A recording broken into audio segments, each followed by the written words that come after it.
మీకు కరువు రానియక ధాన్యమునకు ఆజ్ఞ ఇచ్చి అభివృద్ధిపరుతును.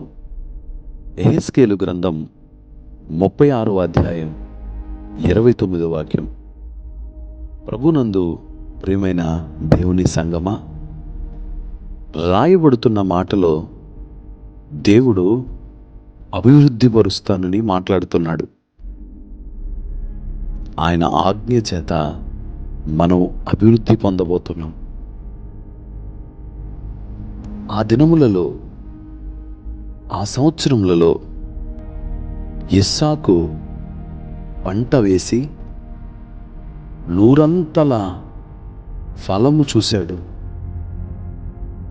దేవుని కనికరం, దేవుని యొక్క దయాపూర్వకమైన సంకల్పం చొప్పున ఇస్సాకు నూరంతల పంటను చూడగలిగాడు.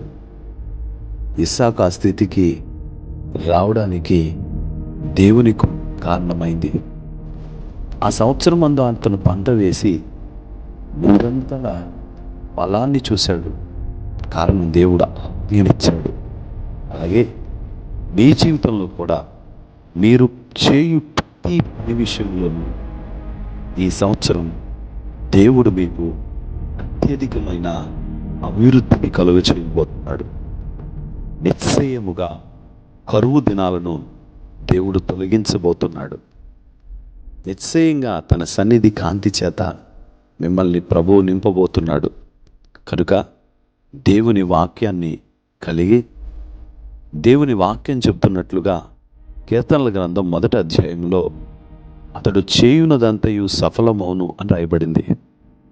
దేవారాత్రము దేవుని వాక్యాన్ని ధ్యానించేవాడు, ఆయన వాక్యానుసారంగా నడిచేవాడు, దేవుని వాక్యం చెప్తున్నట్లు దుష్టుని ఆలోచన చెప్పు నడువక, పాపుల మార్గం నిలువక, అపహాస్యకులు కూర్చుండు చోట కూర్చుండక, దేవుని వాక్యం ముందు ఒకవేళ మనం స్థిరపడగలిగితే ఖచ్చితంగా మనం చేసే ప్రతి పని సఫలం చేస్తారు దేవుడు.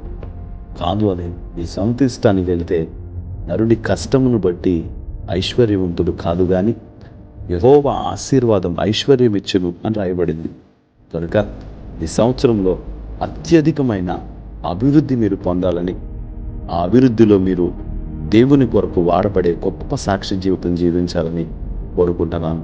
అట్టి కృప పరిశుద్ధాత్మ మీకు అనుగ్రహించబడును గాక. ఆమేన్. ఆమేన్.